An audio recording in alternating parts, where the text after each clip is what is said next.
After my last video, the animation meme for the Undertale Sanses, the alternate universe versions of them, I thought it would probably be good to actually share with all of you my thought process, the behind the scenes to a certain extent through me telling you about it, of like why I chose it, and kind of just what the Undertale and Undertale alternate universe means to me. The main thing with Undertale was that when I had first discovered it, I had my friend play it, and I played through the game myself. I also discovered comic dubs and other versions of it, and I enjoy when people can expand on the world of things. It's kind of like what happened with me and my husband, where when we first watched My Little Pony, me and my husband found the stories to be entertaining and interesting, and although I stuck with it and he faded off into other stuff, it was still something that we could mutually bond upon at that time. But then I thought to myself about how the Undertale stuff was, and the friends that I made along the way about Undertale, basically just my best friend and one other friend who knows about Undertale but isn't like super passionate about it in the way that I think I am passionate about it, where at the moment I spontaneously decided to last month make a bunch of Bitty Bones versions of the Undertale Sanses from old and new content and make it into the meme to kind of say a big thank you, because I don't know if anyone else has experienced that wave of nostalgia of like, I want to make fan art for this, whether they're big or small, and receiving certain feedbacks to creating something like this can help with connections and drive and meeting other fellow creators and celebrating these types of accomplishments. In a weird way, that was me celebrating the accomplishments of all of these creators, new and old, in a weird way. Like, just saying thank you for creating this in the first place, because I still to this day have a playlist of all of the Undertale content that I could find for myself to be able to enjoy and watch at my own leisurely time. But I also know that if I just got hooked on it and watched it over and over and over and over and over again, it kind of reminds me of the resets kind of like thing of like, maybe I shouldn't reset so many times and do the same things over and over, because eventually I'm gonna lose that feeling. It's kind of like when I used to play Minecraft. I first made a world that I was so passionate about and lost it due to an accidental error in the save file deletings of a separate world that I wanted to delete, and it just made me lose that passion forever, unfortunately. Everything that I had built up on that world, with the friends that I made, all the memories, and all the hours that I spent on it, with me using that as a way to cope with a bunch of other dramas that were going on, it's kind of like that. Watching a bunch of the Undertale alternate universe stuff that I used to grow up with just completely disappearing off the face of the earth, or more recent creators getting so stressed out that they're like, you know what, I've done everything that I can, I don't want to be a part of this anymore, and just disappearing off the face of the earth. I respectfully understand that if you need a break from the internet, whether that be temporary or permanent, it's just something that has led to it because of people who take things way too far, crossing boundaries that should be respected for a reason.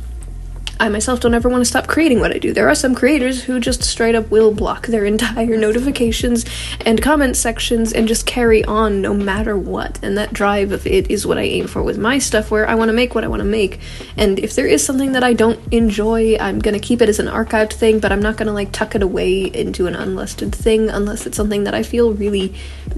wasn't worth posting, and I just leave it in a folder for myself to look at. There are some things that just don't have to be shared as well. It's one of those behind the scenes type of stuff that I think can be exclusively just for the creator themselves.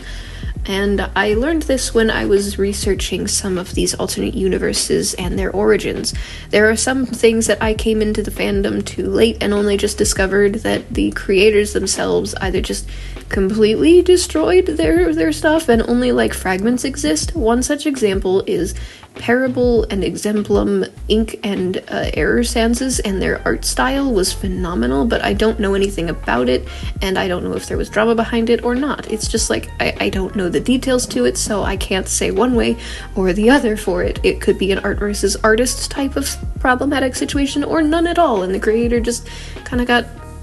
poofed off the internet with all their stuff by their choice. And like I said with that, I do respect some of that, and I understand that, because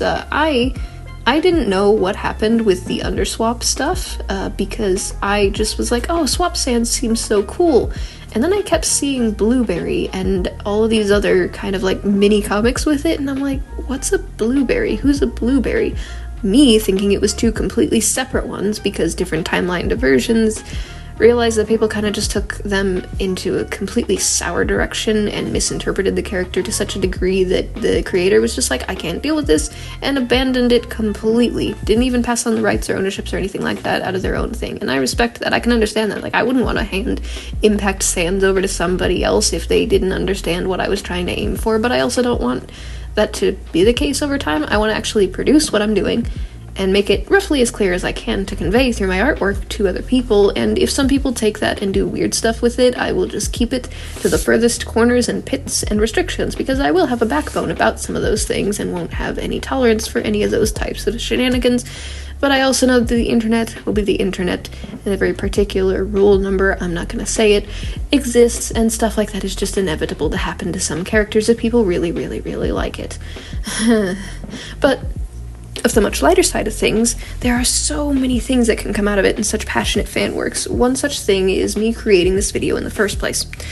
If I didn't know that any of these Undertale Sanses existed, then I wouldn't be making this giant, massive collage of it. Another thing is also just in general that I didn't have to do this, I just chose to do it. Nobody asked me to make it as any sort of requests or anything like that, I just wanted to do so for fun. And there's a lot of people out there who do that. There's a lot of people who make fan art for stuff out of the blue, and they just boost that kind of, like, here's support for the creator, let me make some fan art for it, let me make some music for it, let me make a fan video game for it, and those are the kinds of connections that I think are just absolutely magnificent for these types of things with the community and a positive engagement. You can be a fan of something without having to be a part of the fandom, but for the brighter sides of the fandom and stuff like that, that's what I feel like should be held onto in a positive way that can branch out to so much more than what could initially have been. And I just, without all of this stuff, I don't think I would really be who I am today in certain aspects. Obviously not to such an extremes, but there are some moments I remember sitting in a very stressed out situation and I popped in my earbuds and I was starting to watch Undertale comic dubs,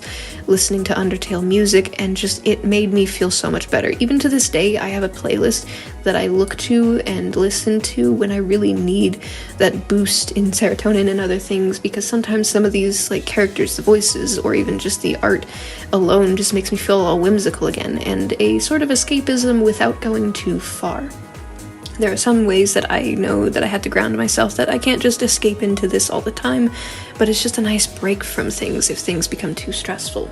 I want to be able to do that with my own characters and the experimental process, and just bringing a little bit of joy to somebody that might not have had that before if I didn't make it in the first place. That's how I feel about a large portion of these characters and worlds and all these things, that I don't ever want to let my doubts stop me from my process, and I also don't want to be plain and straightforward and lack that life and creativity, and I hope that the way that I do these videos, as well with the way that my voice confidence has been changing over time, is something that you guys notice a slight change of, for improvement of, hopefully for the better of things. And I hope that you also will welcome the change of me making more of these types of projects, and specifically after making all of these fan art pieces, aim to make some more, because there are some more bitty bones of the Sanses that I do want to make that I didn't get time to put into this particular video that I'll post either on my DeviantArt or through mini little speed paints, and overall just to share more of my characters, because like I said, I added in Impact and a handful of my characters into this as well, and people might see this and know all of the other Sanses, or not know them and discover them and add to it, and that's one of those things that I'm like, if I can introduce somebody to this without even realizing it, it's just kind of one of those little bonus factors of things, but it isn't my main intention. I wanted to make it, and I felt so proud of myself when I finished it, and I hope that you all enjoyed it. And if there is anything in particular that I didn't cover in this video, let me know, and I can answer some questions in the comments below or in another future video if you want any further breakdowns. Thanks so much for watching, and I hope to see you all real soon. Stay possum, subscribblers. That's all the time that we have for today. Thank you so very much. If you have not already, don't forget to leave some likes and comments and subscribe to join the subscribblers squad.